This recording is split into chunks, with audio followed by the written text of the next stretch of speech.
channel.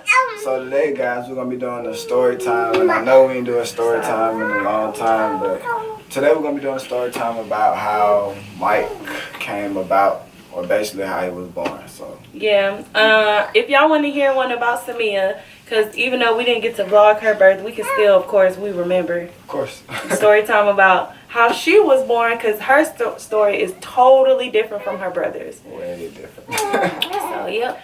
Okay, so before we start this video, make sure you like, comment, subscribe, and turn on your post notifications to so you won't miss out. And a new thing we're gonna be doing is going live. Weeks we don't upload, we'll try to go live at least once that week. You know, so y'all don't miss out on what we doing, why we haven't been uploading, and you know, stuff like that. If y'all been watching our videos, like every video we post, if you one of those people that watch it no matter what, then you would know that I had a false alarm when I thought my water broke. So what happened was, I went to the bathroom, I came back, sat down, and I felt like a gush of fluid. TMI, viewer discretion. If you don't like blood, talking about blood or any type of vaginal, exit stage left. But anyways, so I went to the bathroom to pee. I came back and I sat down and I felt like a gush of fluid come out. So I was like, he was on the game. I was like, babe, I think my water broke. And he was like, what do you mean you think your water broke? And I was like, I think my water broke. So I showed him my underwear and stuff, and it was, you know, like fluid and stuff in it. Yeah, so I was like, should we go to the hospital? And I called, who did I call? I called the hospital. And then they told me to call my doctor's office because they have midwives or whoever, like, online 24/7. So that's what I did. And I called them.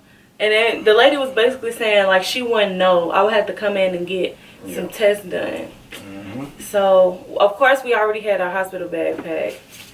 And we got Samia ready. We dropped her off at my with my mom and dad.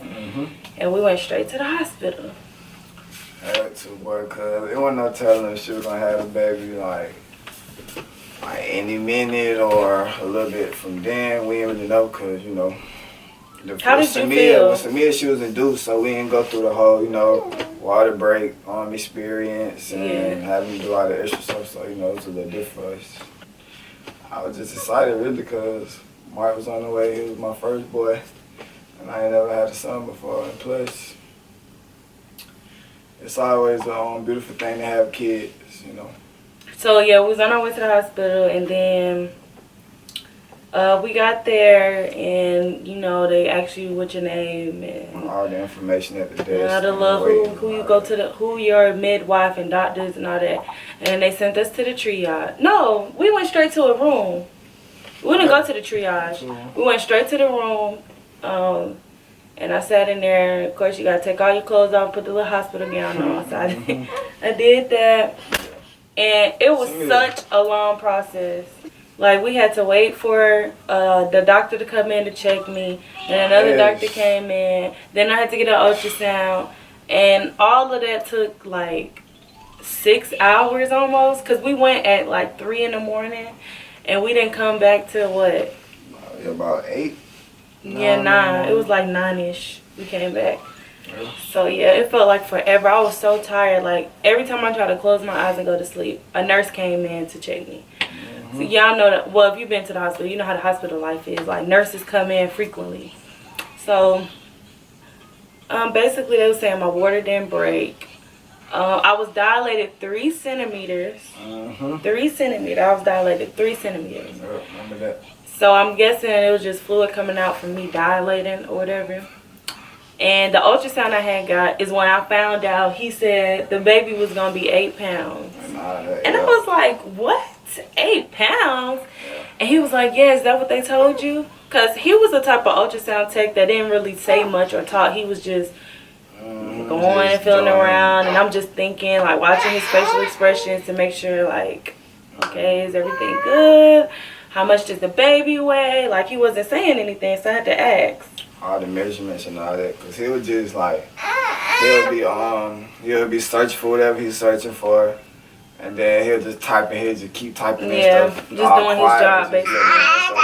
Type of stuff looking like, you gonna tell us. Cause normally, we'll have a woman on ultrasound tech, and they'll be, as they doing their job, they'll be like, oh, the baby is doing real good, and he's such and such measurements, or his limbs are right on point. He didn't even show me the screen. They usually let you look at the screen when they're doing it too. I had to watch through the mirror, the screen. Because I only had 2 ultrasounds since I've been pregnant. And that was the first one I ever had, which was vaginal, to see if I was really pregnant. And the second one was the gender reveal. So it was like, I didn't get to see him as much as I seen Samia. Yeah, we seen her a lot. But all that happened, and we went home later on that day. For a couple hours. We came back, I went to sleep because I was so tired. And I think my parents kept Samia and brought her back like later on. Yeah, a little bit later on. Yeah, they let me get some sleep and stuff. So later on that day, everything was good. I was normal, I was regular. But I'm trying to think, when did my contractions start? It's like I started, yeah, it was the same day, but it was, I'd probably say like more towards the evening, afternoon-ish. I started feeling the contractions. And they wasn't really, really bad. Ooh, yeah. So I was just telling Mike, like, oh, I think I'm having contractions and stuff. Because I never went to labor on my own, so all of this is new to me, even though this is my second baby. Of course. So I was like, I don't know what to think. I'm like, okay. So then as the day, hours go past, they start getting more intense and more intense. So I'm like, okay, this is the real deal. Like, now I know what's going on. So I had him go get this little exercise ball. So I sat on the ball. That did not help me. With Samia, it helped. This time around, that didn't do nothing for me. So I was like, I was just rolling around on it, on the bed, rolling on the ball. Yeah, meanwhile, I was just, you know, rubbing her back, supporting her, telling her to keep breathing. You weren't rubbing my back. You was playing the game. Yes, I was. No, right here, you was on the game. I was watching you right there. Ball. I thought somebody was in the hospital. You weren't even rubbing my back then. Stacy was. Yes, I was. No, you wasn't. Oh, no, I wasn't rubbing. I just kept telling her it was gonna be alright. It was different this time around. I wasn't touching her. I was just telling her to breathe and giving her support through it. You seemed more nervous this time than you did last time. I was actually more comfortable this time. Because last time you was more hands-on, you was massaging my back and stuff. This time around, you was just watching. But anyways, yeah, I was here on the ball and stuff. He was playing, what you was playing, Call of Duty or something? Oh, I thought she was trying to park. No, we didn't even get to that part yet. But why she was here? I wouldn't. He was playing a game, and I was just sitting here just rolling around and trying to, like, breathe. And I was doing good because the hours kept going past, and it kept getting more intense. And it kept getting more intense, and I was timing them, and I waited really, really late, because the thing was, they told me when you time your contractions, if they are at least 5 minutes apart, come to the hospital. They kept coming like 5 minutes and a couple of seconds, but I was like, no, I don't want them to turn us around again. Because we far from the hospital, and I was like, I don't want them to turn me around. I was like, no, let's just wait it out. Let's just wait it out. So I basically went till I couldn't take it anymore, and it was 3 minutes apart. They kept coming 3 minutes, 3 minutes, 3 minutes, 3 minutes. Playing around with so I was like, okay, Mike, we gotta go. I was like, pack up all our stuff. We gotta go. So it's for some reason when we got in the car, that was like, it hurt even more. And I guess it was because I couldn't really, like, you know, move around like I needed to for the pain. Everything hurt. Every bump on the road hurt. Every speed bump was hurting. I was like, what's it? Yeah, on the way to the hospital, I was just telling them, hold on, bro, we're going to be all right. Meanwhile, I'm just on my Mike Walker jump on the Fast and Furious. I'm speeding the whole way there and jump, looking at her face. That junk hurt so bad, y'all. I'm going to switch position. Sticking her back out her chest, bending her back, like, that junk hurt. That's why it's gonna be alright, you know. So I'm like, go slow. He was speeding over the speed bump. I'm like, wait, you gotta slow down, because every bump was just, it was hurting so bad. I was just telling her it's gonna be alright the whole way there and all that, you know, just trying to keep her calm, trying to keep her breathing and telling her we almost there. Yeah, he kept saying we almost there. And I'm like, how long is it going to take? Kept giving her an update because I know she was in pain because, you know, when your woman going through pain, you got to support her. Make sure she breathing, make sure her body calm, you know, make sure she not too, you know, anxious and all that. So. Yeah. Because I'm like, he kept saying, we almost there, we almost there. I was like, how many minutes? Yeah. It felt like forever. It felt like forever. So, yeah, we on our way and we get there. We check in, and this is when they send us to triage. Yeah. If you don't know what that is, it's basically like a little holding space until they get your room ready. So we were sitting in there. 2 nurses came in because, you know, they got to do your eye. They got to check your cervix again. A lot of crap. That hurts so bad. Getting your cervix checked hurts so bad. Like, they put their fingers in your cervix, and they basically, like, feel around. Like, they trying to measure to see how many centimeters you dilated. So I was 8 centimeters. I got to the hospital and I was 8 centimeters. So I basically did all my labor at the house. And the nurse was like, she had the other lady come check because she was like, "You doing really good." She was like, at first when she checked, she was like, the first one said she couldn't tell. She couldn't tell because it's so, you know, gushy and it was something. My cervix was soft. It was soft. It was soft and high. It was softer than normal. Yeah, it was something like that. I can't really tell. So she was like, I think you might be 8 centimeters. So she had another nurse come in and check me, and I was like, I'm so sorry, we have to do this again. She couldn't even. And they were so shocked. I don't know why. I don't know what's normal or what's not normal for a cervix, but. It seemed unnormal to them because they both couldn't tell, you know, they thought what they studied for, but it seemed like, wow, all we studied for it went out the drain for a little bit because, you know. I don't think it went out the drain. I think it was just rare. They have pregnant people come in all the time. That's what they specialize in. But I guess for me, it was just rare that my cervix was whatever. But she checked and she was like, yeah, she's about 8 centimeters. They was like, oh my gosh, you're doing so good. Because I was so calm. Like, I guess, I don't know how, well, I've seen women, but I don't know. I was just calm, I guess. Like, every time I had a contraction, they was looking at the screen, and then they'll look at me to see, like, my reaction. And I'll just be breathing, scrunching up my face, just breathing, just trying to breathe through it. I always think she finna cry, bro, because she be making that cry face, like. Yeah, it be hurting so bad, but I just be trying to, like, you know, cope, trying to breathe. Because I feel like I have good control over my body. Yeah. So, that's what helped me get through it. You got to know your body, like. So, I was getting through the pain. And so, we sat in triage for not that long. I had to sign a couple of papers. And then we went straight to our room after that. They wheelchaired me down to the room. And we got in there. And I was like, it's almost time. This is the room he going to be born in. Yep. And I was just preparing for it, get my mind stay right, having the son and all that, because it was all new again, you know. Yep. Had a girl the first time, this time we're having a boy. And yep, different process, all that. Yep. Everybody was talking about me marrying Kora and a whole bunch of stuff, so, you know. Yeah, so we in the room, and, what happened? What did we do when we got in the room? When we got to the room, you talking about when all the nurses and all them came in and all that? Oh, yeah. Because when it was time, okay, you had the lady to set up the table, you know, put all the, what is it called, utensils, put all the utensils, you know, make sure everything's sanitary and stuff. Oh, that lady, she was doing the utensils she brought out was like, just in case they might have to, stitch me up. That's what that was, like the scissors and stuff like that. So, and then the midwife came in, you know, the monitor, see how she was doing. Yep, they put the doctor to wrap the little stuff around her belly. The monitor. The nurse put the monitors on me. The speaker and the heartbeat and the contractions on monitor. Then they put the blood pressure thing on me. They hooked my IV up to the fluids. To the machine. Yeah.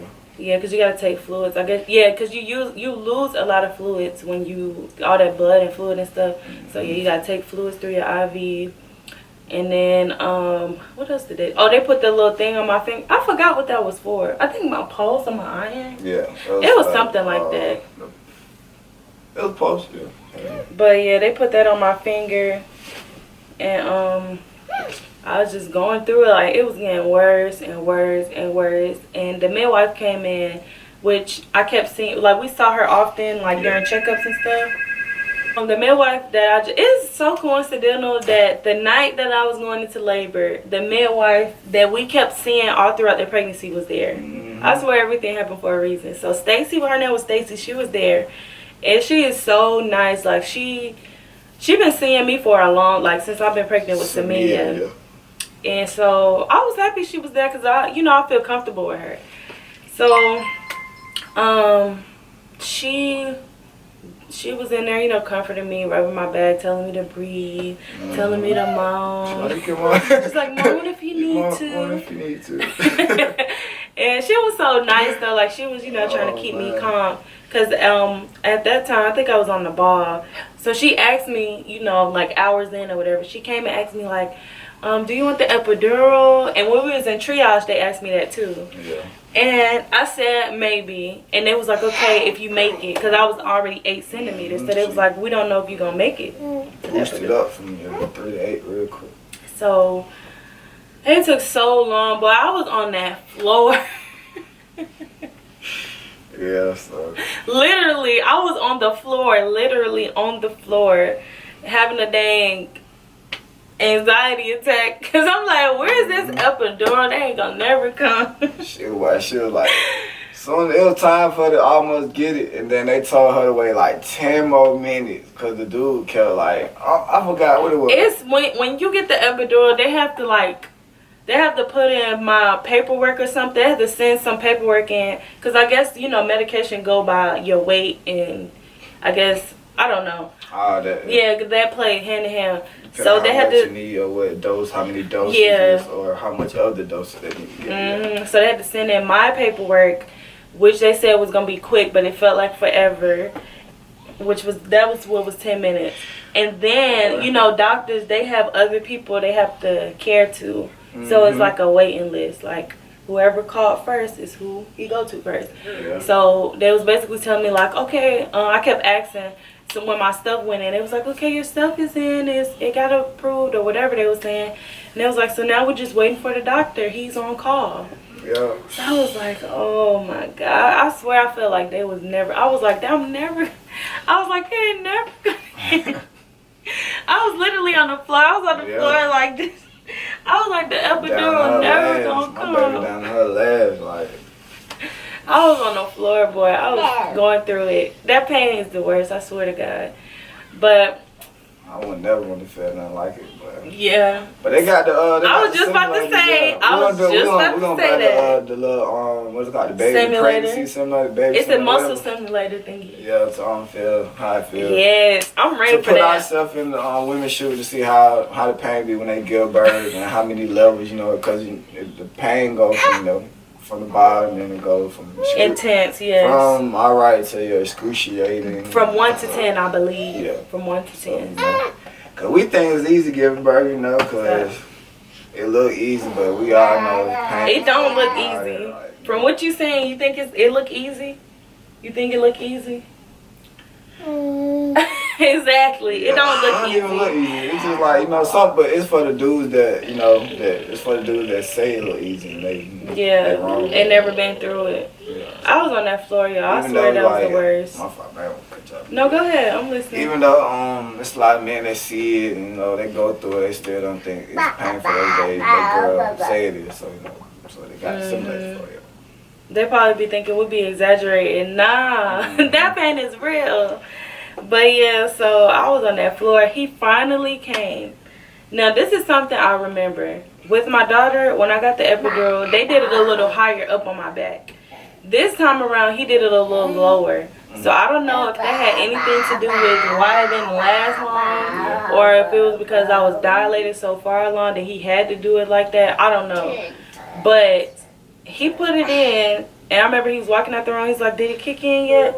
And I was like, no, not yet. But I remember when I had it before, he was saying, you might have like 1 or 2 contractions and then, you know, it'll numb. You'll feel numb. So this time around, that did not happen. I kept having contractions. And I'm like, what the heck going on? I'm not supposed to be feeling nothing right now. Of course not. So I remember falling asleep. I don't know how long I was asleep.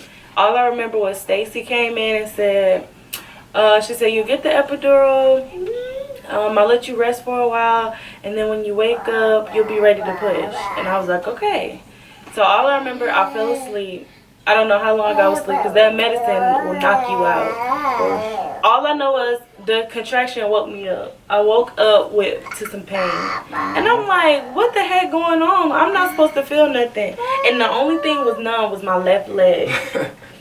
And I told Mike, I was like, Mike, I told him, I was like, I'm finna call the nurse because I was like, the only thing numb is my left leg. Yeah. And the pain was so bad. It was so bad. So I called the nurse in and she said, oh, it's this little button you can press and it'll shoot some medicine back in your back or whatever. I pressed the button. That did not work at all. It didn't work at all. So I kept pressing it. She was like, no, you only supposed to press it like every 10 minutes. So I'm thinking like, okay, let me try to wait a little bit. Pressed it again and didn't do nothing. So I asked another nurse one of the nurses that kept coming in. I was like, what's going on? I said, why doesn't the epidural work? Like, is it supposed to still hurt? I was like, dude, did he do it right? And she said, sometimes they work and sometimes they don't. And I was like, what? No, you're not gonna stick me in my back and that junk ain't gonna work. That is crazy. So, what was you doing? I remember you fell asleep with me too, and then it wasn't really much I could do, bro. Like, I was on the couch watching the whole process, watching over my baby, making sure they did everything they was supposed to do and make sure they did it right. On top of that, like, after I monitored, making sure everything was good and she was secure, then I tried to, like, get a little rest because, like, I wasn't getting no sleep at night. I was staying up the whole day, even the day before that. And I told him, that's the crazy part is, let me tell you, when we came from the hospital that day when they had sent us home earlier, I told him he needs to go to sleep. And what you do, stay up. I was like, you better go to sleep. I said, because I don't want to hear all that, oh, I'm sleepy later on. Because I said, I guarantee I'm going to have the baby either tonight or tomorrow. And I was right. Yep, she was right. Because I was like, if I'm 3 centimeters and I was like, I know it's going to start picking up, I could just tell. I was like, you need to be asleep. No, I mean, I don't like the rest like that. I don't think I'm going to miss nothing. Just like, he just don't like to sleep. Other stuff I could be doing instead of sleep. No, you could be getting some sleep because that's what you need. You was missing most of the stuff, but when it was time to push, this is the thing. So when you when you're pregnant, they have you take this test. What was that test called? I don't remember what it was called. I think it was the B-strep test or something like that. And basically, it's just testing you for like some type of bacteria or whatever. Like, I guess it could be harmful to the baby. Oh, yeah, I remember. So, yeah. basically, that test, yeah, B-strep. Basically, I didn't pass that test. It came back positive. So, they was like, oh, there's nothing wrong. You just have to take antibiotics before you push him out. Because I guess it can get on him and babies don't like it. So, I don't know how it affect them. But when it was time to push. She told us how it did, too. We just forgot, y'all. Yeah. So, basically, you know when it's time to push, you can feel it. Like, you feel pressure. So, I told Mike, I think I told you first. I was like, Mike, I think I'm ready to push. He was like, for real? I'm like, yes, for real. So, I was like, go tell the nurse. Go tell the nurse. So, I stepped out the room, and I'm looking around like, oh, I think she ready to push. She's finna get a birth. Yeah. She's like, oh, she's finna, okay. We'll be there shortly.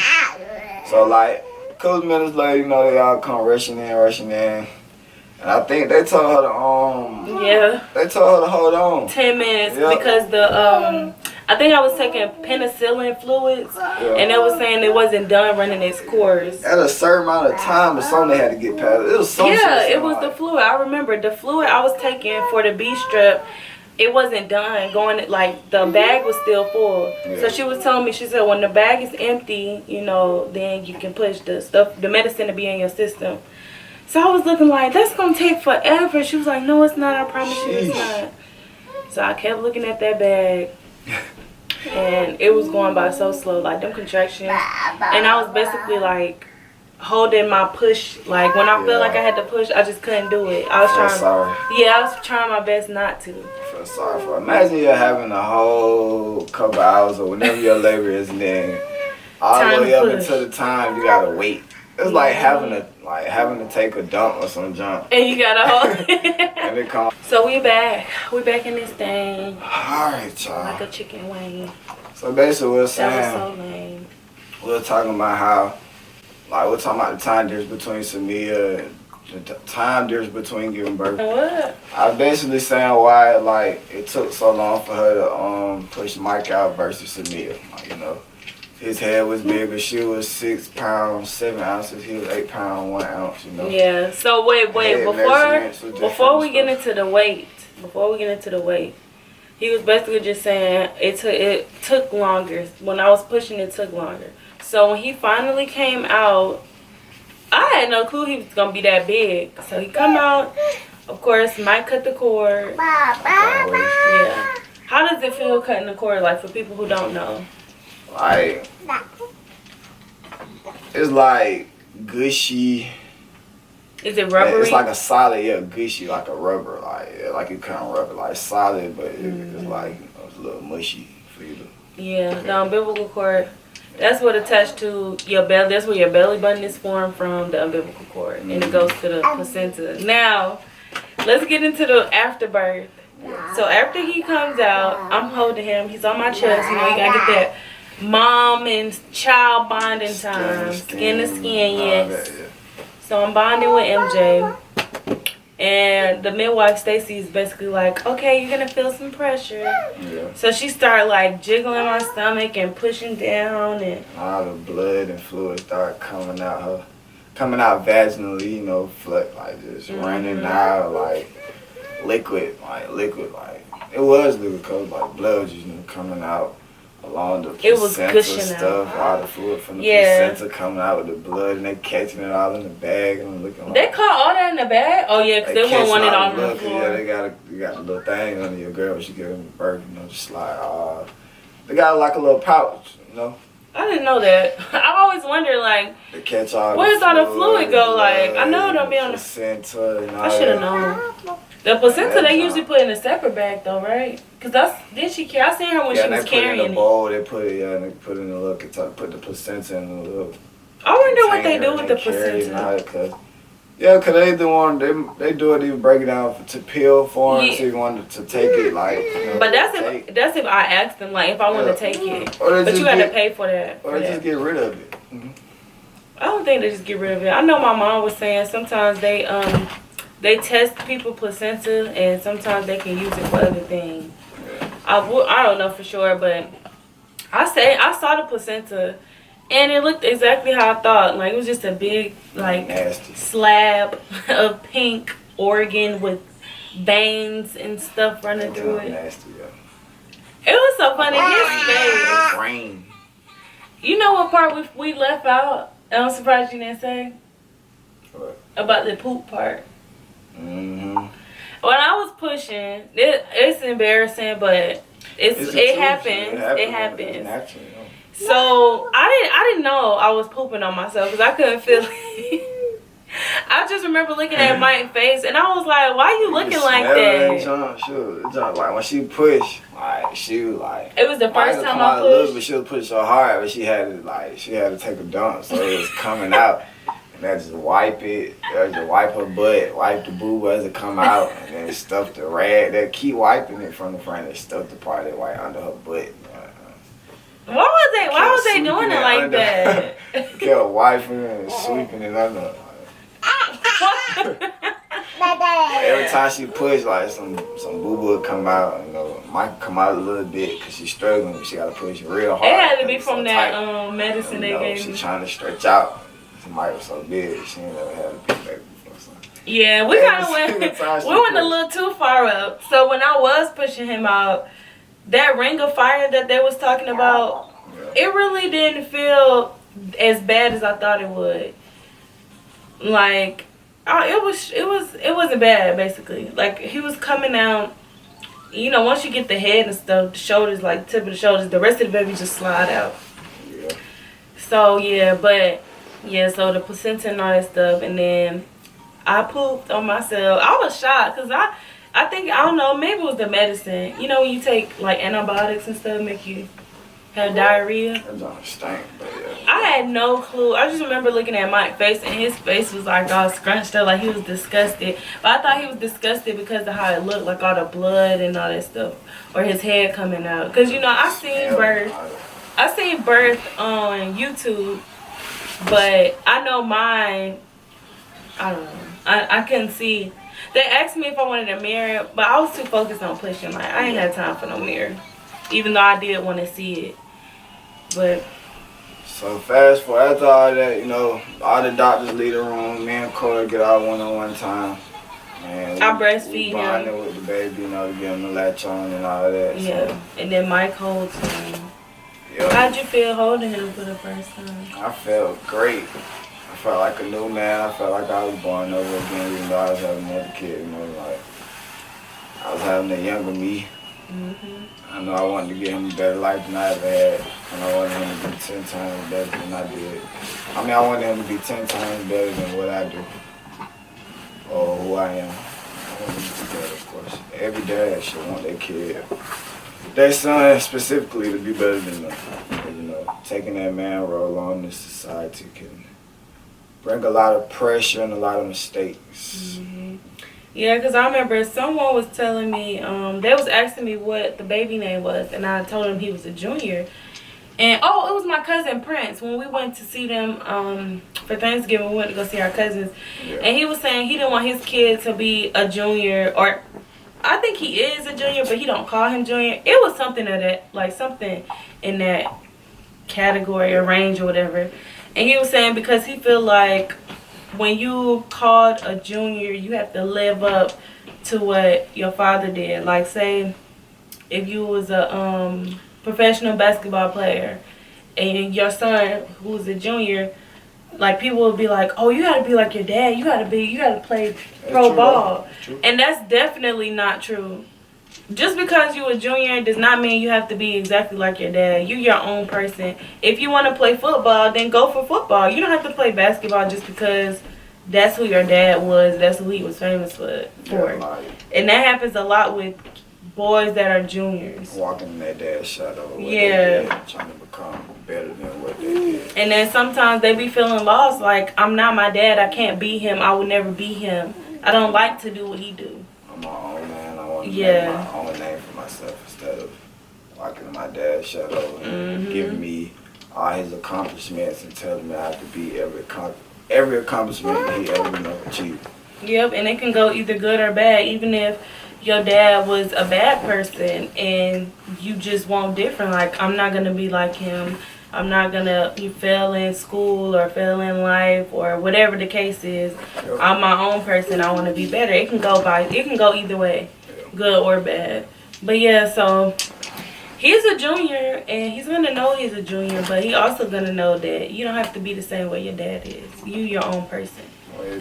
So yeah, basically that's our birth story. We enjoyed, I'm not going to say we enjoyed the process, but we enjoy sharing the story. Yeah, we enjoy sharing the story. This story time is long overdue. We supposed to been did. I've been holding this up, so I told her we was gonna get it done today. We got it done today, and here we are. Everything is great. Fat Man is growing really fast, really fast. He's Fat Man for a reason. He's growing fast. Yeah, that boy. Just off of breast milk. Off of breast milk. No formula, no baby food yet. Just breast milk, and he's in that. That concludes our story time. Make sure y'all give the video a thumbs up and subscribe and turn on your post notifications to be notified every time we upload. And we'll see y'all in the next one. We out. Peace.